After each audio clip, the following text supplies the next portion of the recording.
देखिए, मैंने यहाँ डेली चार्ट लगाया और डाबर ने सारे मूविंग एवरेज को तोड़ दिया है। ये 200 दिनों का मूविंग एवरेज आप देख रहे हैं 466। इस 466 ये पहले रेजिस्टेंस का काम कर रहा था काफ़ी दिनों से और डाबर एक रेंज बाउंड के अंदर ही था। आप ये देखिए, पिछला एक मंथ 200 दिनों का मूविंग एवरेज को ये नहीं तोड़ पाया, लेकिन जैसे ही इसने 200 दिनों की मूविंग एवरेज को तोड़ा है जो कि 466 का है, इसके बाद से यही सपोर्ट का काम करने लगा है। तो फ्रेंड्स, मुझे ऐसा लगता है कि अभी कोई भी मूविंग एवरेज आप देख लीजिए, 100 दिनों का मूविंग एवरेज 462 पे है, अब 50 दिनों का मूविंग एवरेज 455 पे है और 200 दिनों का मूविंग एवरेज 466 पे है।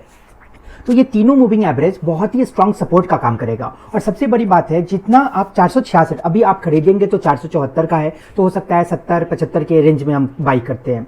तो इस रेंज में बाई करते हैं तो हमारा गिरने की पॉसिबिलिटीज डाबर का बहुत कम लगता है, क्योंकि सबसे पहले इसका मेजर जो सपोर्ट करेगा 200 दिनों का मूविंग एवरेज जो 466 का, उसको अगर तोड़ भी देता है तो 100 दिनों का मूविंग एवरेज केवल 3-4 रुपए के नीचे और उससे 5-7 रुपए के नीचे अपना 50 दिनों का मूविंग एवरेज है। तो ये 3 मूविंग एवरेज आपको केवल 10 रुपए के रेंज में मिलते हैं और तीनों मूविंग एवरेज को तोड़ना बहुत ही डिफिकल्ट होगा। तो यहां डाउनसाइड रिस्क बहुत कम लग रहा है। मुझे डाबर के अंदर एक बड़ी तेजी होने के आसार नजर आते हैं। इसके लिए हम डाबर के पैटर्न को देखते हैं। तो चलिए देखिए, तो अगर डाबर की पैटर्न की बात करें तो ये पैटर्न कहलाता है सिमेट्रिकल पैटर्न और ये कई दिनों का कंसोलिडेशन है, इवन 1-2 मंथ का कंसोलिडेशन कर सकते हैं। अगर वॉल्यूम की बात कीजिए तो वॉल्यूम भी इंक्रीज होता जा रहा है पिछले 2 महीने से। तो अप्रैल के बाद से जो इसमें अप्रैल, मई, जून, जो अभी जुलाई चल रहा है, ये 3-4 महीनों के अंदर जो एक पैटर्न डेवलप हुआ है वो सिमेट्रिकल पैटर्न है। और ये जो एरिया आप देख रहे हैं 480 के आसपास, ये एक ब्रेकआउट जोन है।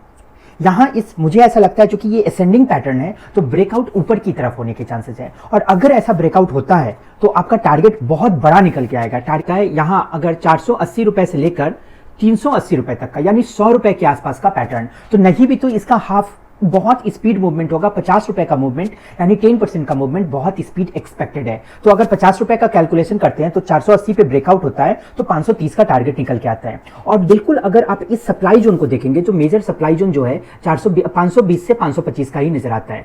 तो यहाँ 480-475 के आसपास ब्रेकआउट होगा जो कि एक्सपेक्टेड है। यहाँ डाउनसाइड रिस्क एक बार फिर मैं बता देता हूँ, सारे मूविंग एवरेज आपको 466 से 455 के बीच में अवेलेबल है। तो 466 से 455 का जो जोन है स्ट्रांग बाइंग जोन है। तो यहां डाउनसाइड रिस्क बहुत ही प्रोटेक्टेड है। अगर मैं तो यहां पे बाई कर रहा हूं और थोड़ा डिप मिलेगा, अगर 466 के आसपास आता है या 65 के आसपास होता है, मैं फिर ऐड करूंगा। लेकिन अगर ये सारे मूविंग एवरेज को तोड़ देता है तो मैं स्टॉप लॉस अपना जरूर मेंटेन करूंगा, जो हमारा 455 का स्टॉप लॉस होगा। अगर सारे मूविंग एवरेज को तोड़ दिया तो जरूर कोई ना कोई तो रीजन होगा कि सारे मूविंग एवरेज को तोड़ देगा।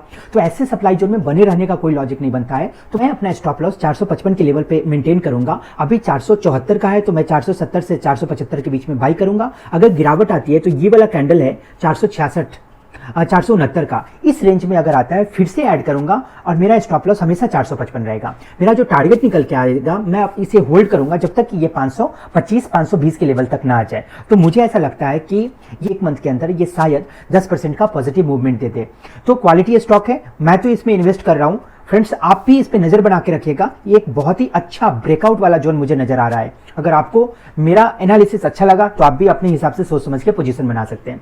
तो फ्रेंड्स, आपको हमारा ये छोटा सा एनालिसिस कैसा लगा, अच्छा लगा तो हमारे वीडियो को जरूर लाइक और सब्सक्राइब कीजिएगा। Thank you.